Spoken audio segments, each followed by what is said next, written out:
Tras la caída del Imperio Romano, los visigodos se apoderan de Hispania. Hoy visitaremos la excavación de la Vega Baja en Toledo, capital de su reino y sede de algunos de los concilios fundamentales para la historia de España. Bienvenidos a Arqueomanía.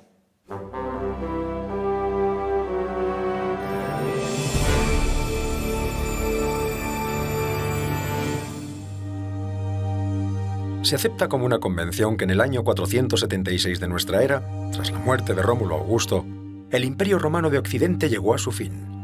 Las hordas de bárbaros, ostrogodos, hunos, sármatas y vándalos, entre otros, habían terminado con uno de los mayores imperios que había habido sobre la tierra.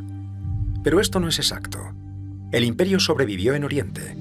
Constantinopla, la actual Estambul, fue su capital y el verdadero ombligo del mundo durante siglos. Constantinopla debió ser una ciudad fastuosa. La actual Estambul lo es. Aquí la multiculturalidad no es historia, es el pan nuestro de cada día. Venecianos, judíos, musulmanes y bizantinos, entre otros, han comerciado, guerreado y rezado y aprendido en Constantinopla, en Estambul. Por ella disfrutaron y en ella sufrieron. Desde Gálata se comprende todo con solo un vistazo. Hay varias ciudades españolas que tienen algo de esto, a menor escala, pero lo tienen. La huella romana puede verse en bastantes sitios de Estambul, como este miliario o el antiguo aljibe de la ciudad. Hagia Sofía, Santa Sofía, representa el esplendor de Bizancio. Su construcción se inició en el siglo IV y ha sido basílica patriarcal ortodoxa, iglesia católica y mezquita. Desde la década de los 30 del pasado siglo es un museo. Su nombre significa Santa Sabiduría. Su colección de mosaicos nos remite al cénit del poder bizantino, momento en que los pueblos denominados bárbaros se habían hecho con el control de Hispania. Toledo, la Toletum romana, la Tulaitula andalusí, es una de esas ciudades españolas que recuerda a Constantinopla por el carácter multicultural de su historia y de su urbanismo. Mientras florecía Constantinopla, ¿fue Toledo la capital del reino visigodo de Hispania? En el subsuelo de la ciudad, en la conocida como Cueva de Hércules, lugar legendario, se pueden observar los restos de lo que parece en realidad una construcción hidráulica de época romana.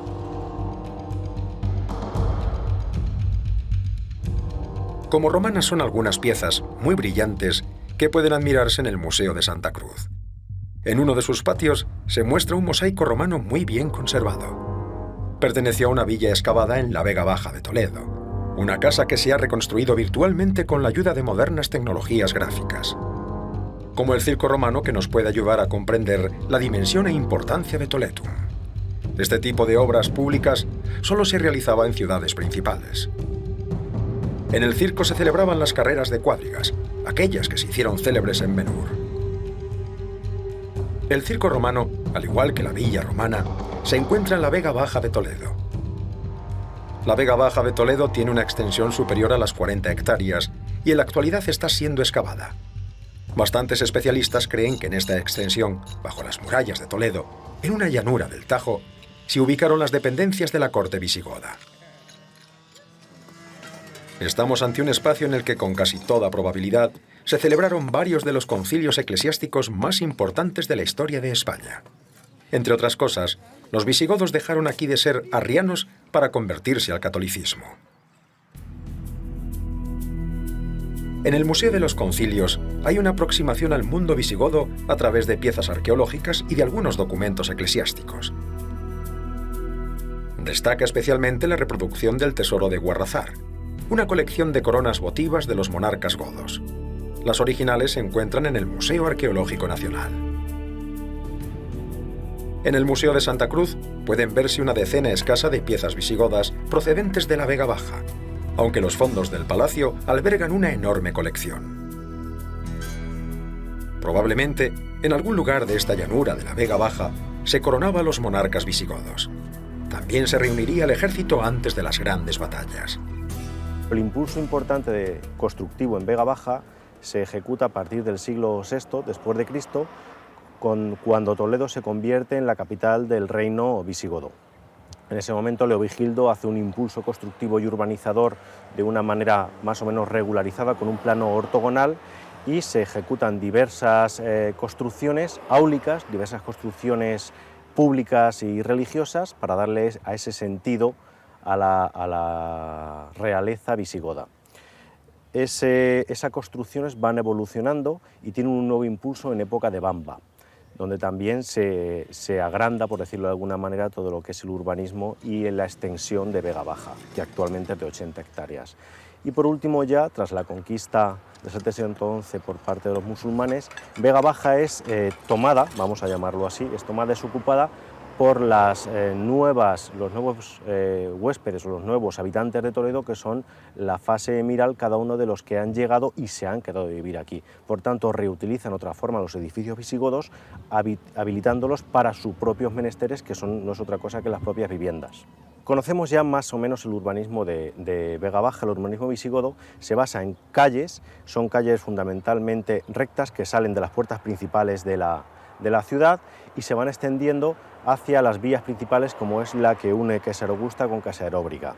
Esas calles rectas lo que están marcando son manzanas. El urbanismo de las viviendas, por llamarlo de alguna manera, son viviendas de unas dimensiones considerables, en torno a 300-400 metros, que giran todas en torno a un espacio central, a un patio central.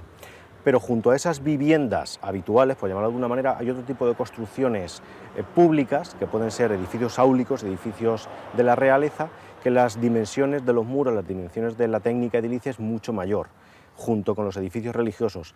El asunto es que muchos de estos edificios religiosos están reaprovechados hasta iglesias, hasta siendo iglesias en la actualidad. Por tanto, muchos de ellos no se pueden ver en la actualidad, han sido transformados a lo largo de la historia. ¿Sobre qué se está trabajando en estos momentos? En el área 80.000, que es la que se ha excavado a lo largo de la campaña del 2010 y 2011, todo pivota en torno a una plaza, una gran plaza de 900 metros cuadrados, que es un elemento ya simbólico dentro de un urbanismo visigodo, y que se cierra con 4 crujías de similares características gemelas a cada uno de los lados. Esas crujías tienen grandes edificaciones de casi 10 metros de ancho por 23 los lados cortos y 37 los lados largos, y lo que hacen es cerrar un espacio central completamente abierto y pavimentado con canto rodado, como podéis ver a mis espaldas. Pero las excavaciones de la Vega Baja de Toledo se iniciaron hace unos años. La protección de este lugar ha pasado diversos avatares, ya que se encuentra en una zona de expansión del actual Toledo. Supuso pues presión por un lado, bueno, por todos los lados nos venía presión, es decir, por parte de nuestro cliente, por parte de la opinión pública, a través de los medios de comunicación, es decir, fue una época en la que nos sentimos muy presionados a la hora de trabajar y sobre todo cuando quieres trabajar con digamos, objetividad y método. Había noticias ya desde el siglo XVI, del siglo XVIII, del XIX, es decir, abundantes además de que relataban descubrimientos de entidad, no que repararan en cosas nimias, sino que eran hallazgos importantes, que te daban una idea de que había edificios de cierta entidad. Pero bueno, era una extensión que se había estado utilizando mientras pertenecía a la fábrica de armas, se había estado utilizando como lugar de agricultura y bueno, pues digamos había quedado borrado, digamos, en la mentalidad de la gente de la ciudad. Y cuando nos pusimos a trabajar, pues lo que vimos es que los restos arqueológicos, es decir, la mayoría pertenecientes a lo que se puede considerar un espacio urbano, estaban extendidos pues por más de 20 o 30 hectáreas, que eran las que sondeamos. Se extendían todos esos restos arqueológicos, con lo cual eso, asociado al tipo de restos que eran de época visigoda, pues nos daba una idea muy clara de que ese suburbium del que hablan las fuentes se encontraba allí. No es una hipótesis, está completamente demostrado que Toledo, a partir de mediados del siglo VI, se convierte en la capital del reino visigodo. Y la capital del reino visigodo implica tanto la ciudad de Toledo como el suburbio de Toledo.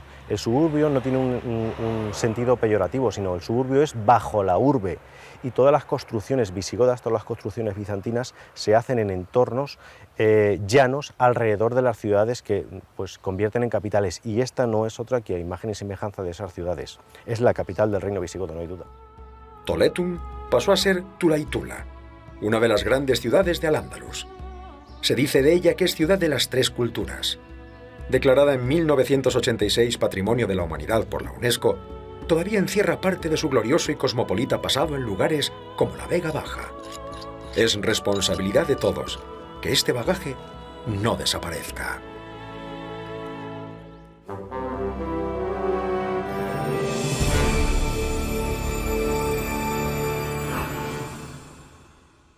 Porque es la técnica más fiable a la hora de reconstruir el pasado. Espero demostrar que en el sur de la península ibérica tenemos del arte paleolítico más antiguo de Europa. Saber compaginar la ciencia, digamos, la rigurosidad de un científico, a fin de cuentas que es lo que somos, con el arrojo y la sangre también que hay que tener a la hora de enfrentarse a una cueva o un yacimiento de cualquier tipo.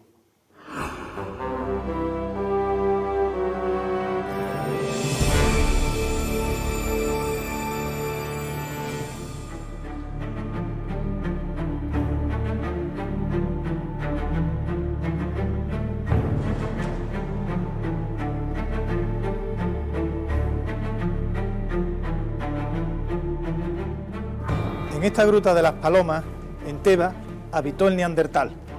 Pocas historias nos fascinan más que la posible convivencia con otra especie humana en Europa durante miles de años. ¿Cómo desapareció el neandertal? ¿Cómo fue nuestra convivencia? ¿Los exterminamos?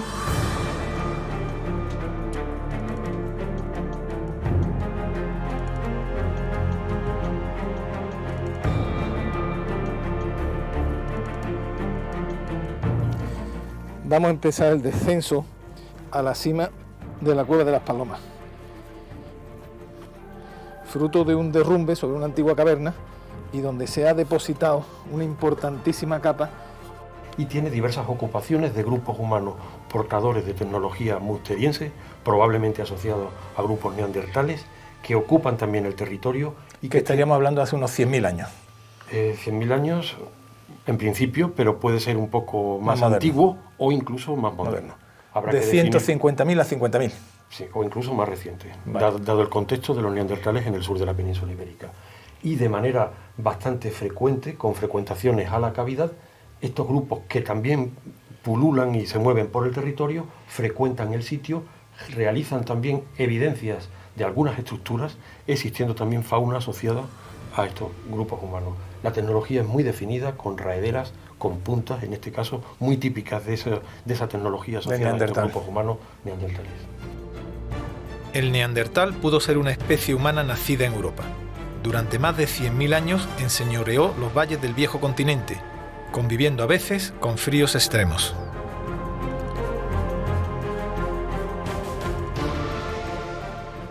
Todos los datos nos hacen pensar que el neandertal es el primer europeo. Si hay una especie humana típica de Europa, es el neandertal. ¿La cronología de la especie cuál sería? Aproximadamente de 100 y pico mil años hasta aquí, en el sur de Andalucía, al 30.000 aproximadamente. Entonces van desapareciendo, en la parte del norte de Europa desaparecen antes, y los últimos, pues 30, 32, por ahí, la media. Porque el neandertal se extiende por toda Europa. Por toda Europa. Hasta central, Europa central, también, Europa del Este, también. llega a los Urales. Llega a los Urales e incluso vamos al corredor de Palestina, también hay neandertales. Llegamos los Homo sapiens sapiens, sí, y empezamos la relación con ellos. Ellos estaban aquí y ¿cómo pudo ser esa relación? Bueno, depende del lugar. Desde luego, si hablamos de los últimos neandertales, que bueno, todas las evidencias y los datos empíricos que tenemos en la actualidad, pues apuntan a que los últimos están aquí. Que los humanos los iríamos desplazando.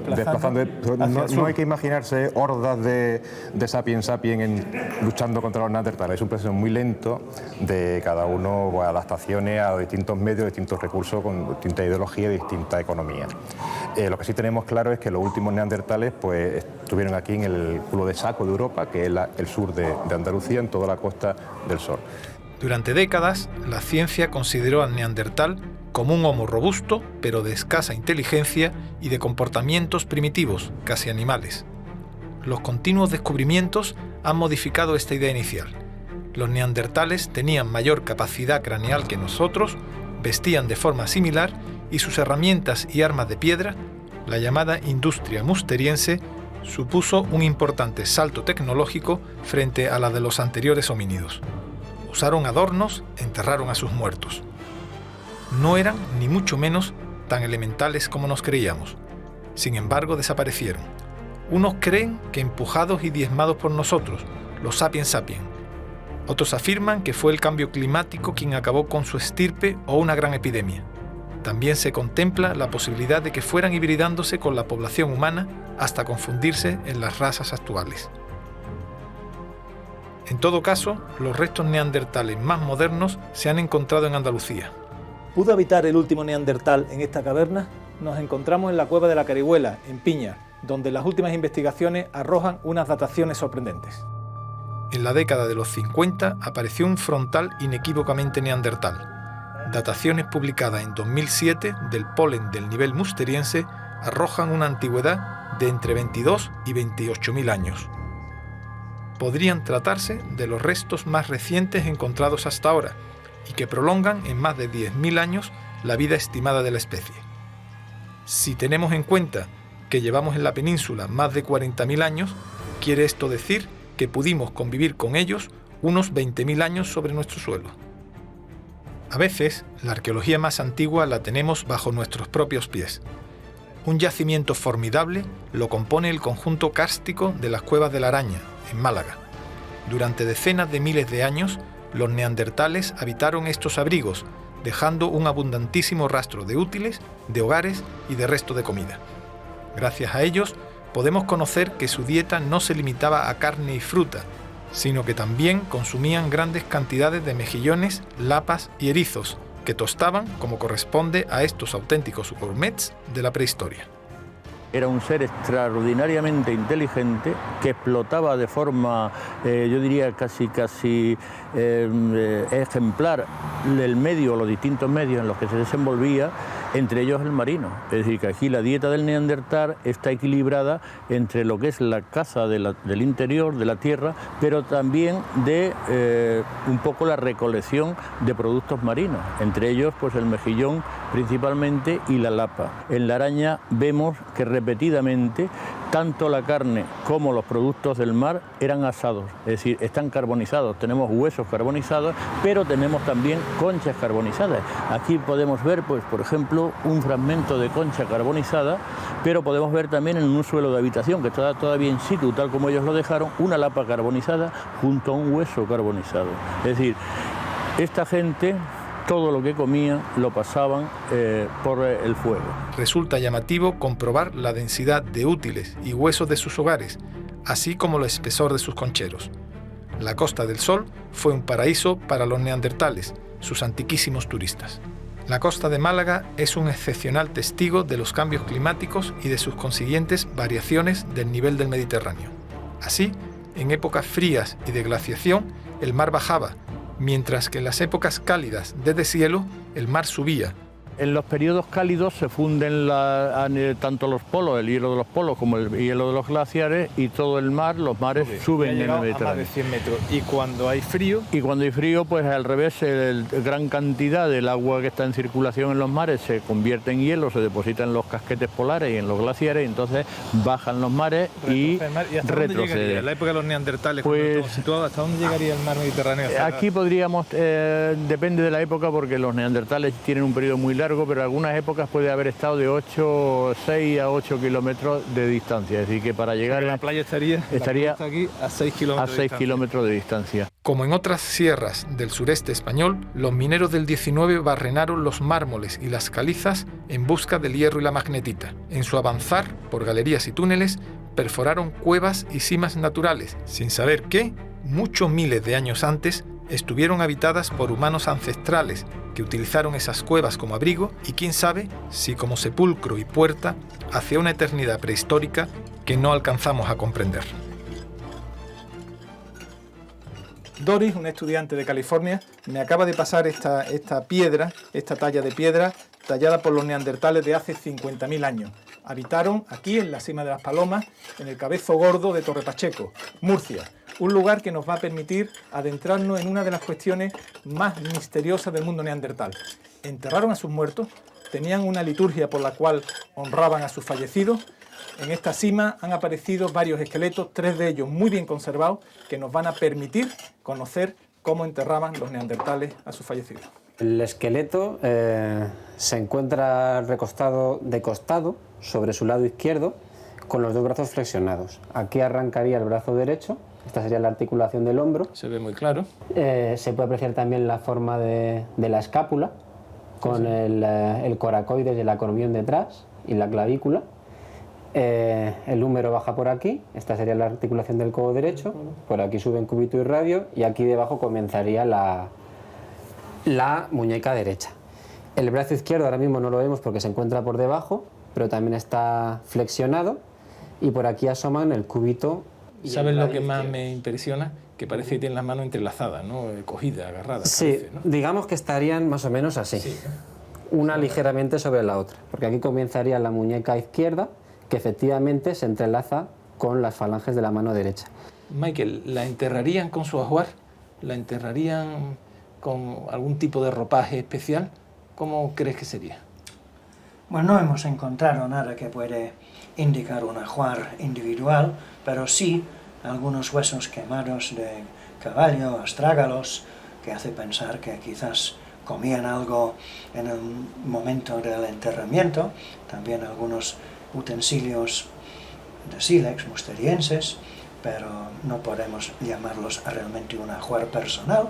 Es posible, no sabemos. Elementos de adorno no los hay. Hoy, gracias a la ciencia, podemos sentirnos mucho más cercanos de este antiguo neandertal europeo que quizá alberguemos en nuestras propias entrañas. Y hasta aquí hemos llegado. Nos despedimos hoy con la visita a Tejada la Vieja y Ullastret, 2 importantes ciudades de nuestra prehistoria. Y no olviden que en el próximo programa vamos a continuar contándoles lo que ocurrió hace mucho, mucho tiempo.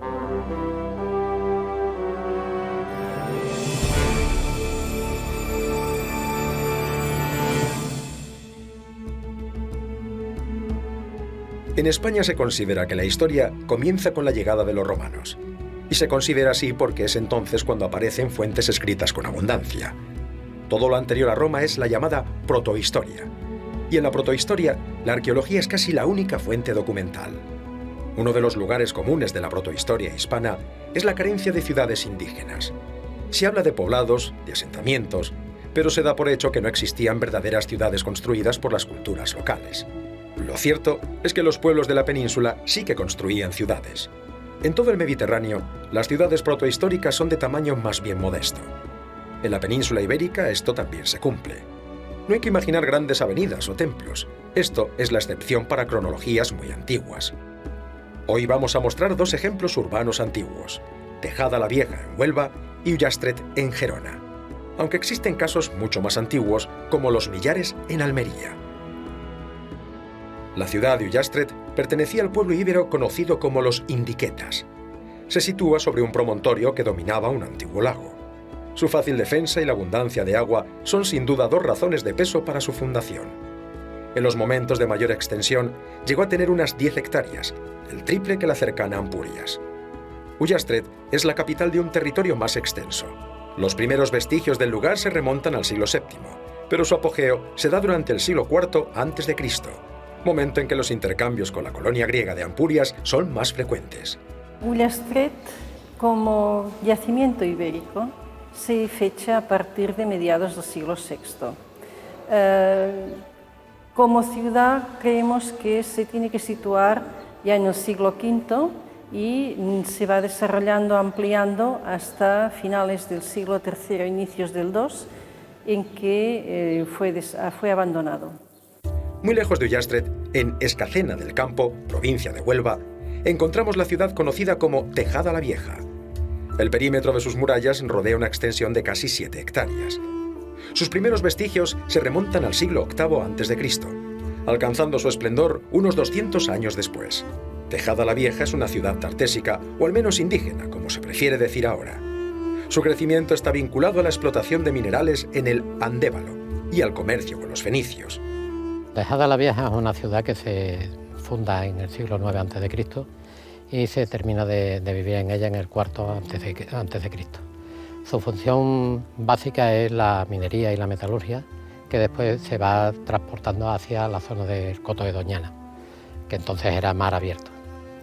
Desde ese punto de vista, la ciudad tiene unas características extraordinarias en cuanto a las dimensiones. Son 6,5 hectáreas que están rodeadas por una muralla que en su tiempo debió tener algo más de 7 u 8 metros de altura.